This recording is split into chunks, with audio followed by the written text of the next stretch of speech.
Hello friends, চলে এসেছি আবারও আজকে একটা মিনি ব্লগ নিয়ে। সকাল সকাল উঠে পড়েছি, ঘড়ি কাটাতে 7টা বাজে। তো সকালবেলা ওঠার কারণ হচ্ছে বাড়িতে গণেশ পুজো ছিল, গত বছর থেকেই বাড়িতে গণেশ পুজো হচ্ছে। তো সকাল সকাল উঠে ঘরের সব কাজ সেরে নিয়ে গণেশ পুজোর জোগাড়জাটি কিছুটা করে নিয়ে, মাও করেছিল কিছুটা জোগাড়জাটি করে নিয়ে আমরা এখানে পুজো দিতে বসে গেছিলাম। তো মাম্পিদিকেও ডেকে নিয়েছিলাম সকাল সকাল আজকে গণেশ পুজোর জন্য। তো আমার বাড়িতে ছোটবেলা থেকে আমার গণেশ পুজো হোক আমার খুব শখ ছিল, কিন্তু সেটা গত বছর থেকে পূরণ হচ্ছে। তোমাদের কার কার বাড়িতে গণেশ পুজো হয়, কিভাবে তোমরা গণেশ পুজোর দিনটা কাটাও, সেটা আমাকে ভিডিও কমেন্ট বক্সে জানিও।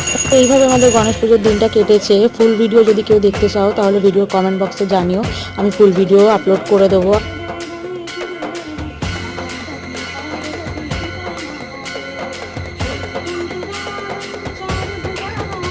যাই হোক, এখানে একটু আরতি করে নিয়ে পুজো আমার সম্পূর্ণ হয়েছিল। এইভাবেই আমার গণেশ পুজো বাড়ির ভালোভাবে সম্পূর্ণ হলো। তোমাদের ভিডিওটা কেমন লাগলো অবশ্যই জানিও।